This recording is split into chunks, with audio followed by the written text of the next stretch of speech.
సభాధ్యక్షులు స్థానిక తాజా మాజీ శాసనసభ్యులు సీనియర్ టీఆర్ఎస్ సభ్యులు పెద్దలు రవీందర్ రెడ్డి గారు నేటి కార్యక్రమానికి విచ్చేసిన తెలంగాణ పార్టీ శ్రేణులకు దిశానిర్దేశం చేయడానికి విచ్చేసిన గౌరవనీయులు డైనమిక్ యువ లీడర్ పెద్దలు కేటీఆర్ గారికి అలాగే వేదిక పైన పార్లమెంట్ సభ్యులు పెద్దలు బీబీ పటేల్ గారికి కామారెడ్డి మాజీ శాసనసభ్యులు మిత్రులు గంపా గోవర్ధన్ గారికి జిల్లా ప్రజా పరిషత్ చైర్మన్ దఫేదార్ రాజు గారికి సంపత్ గౌడ్ గారికి ఆయచితం శ్రీధర్ గారికి వేదికపై ఉన్న పెద్దలందరికీ నియోజకవర్గం నుంచి వివిధ మండలాలు విచ్చేసిన తెలంగాణ పార్టీ శ్రేణులకు పత్రికా విలేకరులందరికీ నా యొక్క వందనాలు శుభాభివందనములు. సోదరులారా, మరి రాబో ఎన్నికల లోపల మన పార్టీ ఏ రకమైన వ్యూహాన్ని నిర్వహించాలనే ధోరణితో ఇవాళ మన వద్దకు గౌరవనీయులు మన మంత్రివర్యులు వచ్చారు కాబట్టి మనం ఒకసారి ఆలోచన చేసుకోవాలి. మనం అందరూ కూడా రాజకీయ నాయకులం కాబట్టి దేశం లోపల ఉన్న రాజకీయ పరిస్థితులు కానీ, రాష్ట్రంలో ఉన్న రాజకీయ పరిస్థితులు కానీ, నియోజకవర్గంలో ఉన్న రాజకీయ పరిస్థితులను కూడా మనం ప్రజలకు వివరించవలసిన ఆవశ్యకత ఎంతైనా ఉన్నదనేది మీ అందరికీ మనవి చేస్తున్నాను. ఇవాళ దేశం లోపల కాంగ్రెస్ యొక్క పరిస్థితి మీకు తెలుసు. రాహుల్ గాంధీ గారి నాయకత్వం లోపల రాహుల్ గాంధీ గారు ముఖ్యమంత్రి అంటే వాళ్ళ నాయకత్వమే ఈయన ముఖ్యమంత్రికి తగదనే స్థాయి లోపల వాళ్ళ నాయకులే చెప్తున్నారు. అటువంటి వారు మరి వేరే రాష్ట్రంలో ఏ రకంగా పోటీ చేస్తున్నారో వారికి నైతిక బలం లేక, వాళ్ళకి స్థానిక బలం లేక ఇతర పార్టీలను వాళ్ళు కలుపుకొని ఇక్కడ పోటీ చేయాలనుకుంటున్నారు.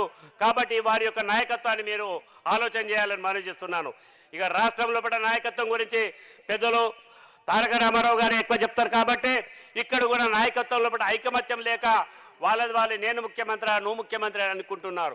ఇక నియోజకవర్గానికి బంధమరిస్తే ఈ సందర్భంలో పట్ల మన ప్రీతం నాయకులు రవీందర్ రెడ్డి గారు స్థానిక శాసనసభ్యులు గతంలో 3 సార్లు ఎన్నికైనా కానీ 4.5 సంవత్సరాల లోపల మరి అత్యంత సన్నిహితంగా కేసీఆర్ గారి దగ్గరకు ఉండి మన ముఖ్యమంత్రి గారి దగ్గరకు ఉండి ఎన్నో అభివృద్ధి కార్యక్రమాలు చేయడం జరిగింది.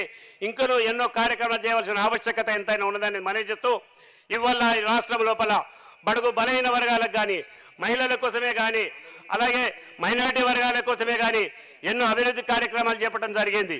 దానిలో భాగంగానే మనం ఇవాళ చూస్తున్నాం. హైదరాబాద్ నుంచి ఆదిలాబాద్ వరకు వస్తే గొల్ల కుర్మలకు గొర్రెలు ఇవ్వటం కానీ, ఇప్పుడే మన మత్స్య కార్మికులు వాళ్ళొచ్చి మేము పెంచిన చేపలు ఇంతవరకు వచ్చాయని, గతంలో కూడా చేనేత కార్మికులు ఎంతో ఆత్మహత్యలు చేస్తుంటే వారి కూడా ఇప్పుడు నైతిక బలం వచ్చిందనే విషయాన్ని, అలాగే 140 మరి రెసిడెన్షియల్ పాఠశాలలో బీసీ వర్గాల కోసం, అలాగే మైనార్టీల కోసం కూడా 100కు పైగా మైనార్టీ కళాశాలలు ఏర్పాటు చేసిన ఘనత ముఖ్యమంత్రి గారికి ఉన్నది. ఇవాళ ప్రతి ఒక్కరు కూడా వ్యక్తిగతంగా ఆసరా పెన్షన్లే కానీ, రైతు బంధు కార్యక్రమాలే కానీ ఎన్ని కార్యక్రమాలు చూసినా అటు సామాజికంగా వ్యక్తిగతంగా ప్రతి ఒక్కరికి లాభం చేకూర్చిన ఘనత మన టీఆర్ఎస్ ప్రభుత్వం. గౌరవనీయులు 200 మంది 300 మంది ఉన్న గిరిజన తాండాలకు కూడా గ్రామ పంచాయతీలు చేసిన ఘనత మన గౌరవనీయ ముఖ్యమంత్రి కేసీఆర్ గారిదని మీ అందరికీ ప్రత్యేకంగా మనవి చేస్తూ, రాబో కాలంలో ఇక్కడ వచ్చిన వాళ్ళందరూ కూడా ప్రత్యేకమైన కార్యకర్తలు, నాయకులు, అభిమానులు కూడా ఉన్నారు. కాబట్టి రాబో ఎన్నికల లోపల మన ముందర ఏ రకంగా ప్రతి ఒక్క ప్రభుత్వ కార్యక్రమాలు ఏవైతున్నాయో ప్రజలకు విన్నవిస్తూ, ప్రతిపక్షాలు ఇంతవరకు కూడా ఏమి చేయలేదు. కాంగ్రెస్ ప్రభుత్వంలో కన్నీళ్లు వచ్చాయి కరెంటు కోసం. తెలుగుదేశం ప్రభుత్వం లోపల కూడా అసలు కరెంటే ఉండదు, కరెంటు ఉచితంగా ఇస్తే వైర్ల మీద బట్టలు వేసుకునేవలసిన పరిస్థితి అని ఆనాడు చంద్రబాబు నాయుడు చెప్పారు. ఆనాడు బషీర్బాగ్ లోపల కాల్పులు జరిగితే మరి మరణించండి, రైతులు మరణించండి. ఇటువంటి వారు మళ్ళీ ఇవాళ వాళ్ళు వీళ్ళు ఒకటై కరెంటు కష్టాలు తెచ్చిన వాళ్ళే ఒకటై మళ్ళీ మనకు కష్టాలు తెపుతున్నారు. కాబట్టి వాళ్ళ మాటలు నమ్మకుండా మనం రాబో కాలం లోపల అత్యధిక మెజారిటీతో మన కేసీఆర్ గుర్తు, తెలంగాణ రాష్ట్ర సమితి గుర్తు, కారు గుర్తుకు ఓటేసి గెలిపిస్తారని మనసారా కోరుకుంటూ మీ అందరు కూడా మనవి చేస్తున్నాం. మరి యొక్క గిరిజన సోదరులందరూ కూడా గవర్నమెంట్ అందరూ కూడా ప్రత్యేక రామ్ తెలియజేస్తూ మరి అత్యధిక మెజారిటీతోటి తెలంగాణ అభ్యర్థి మన రవీందర్ రెడ్డి గారిని గెలిపించాలని మనసారా కోరుకుంటూ సెలవు తీసుకుంటాను. జై హింద్, జై తెలంగాణ.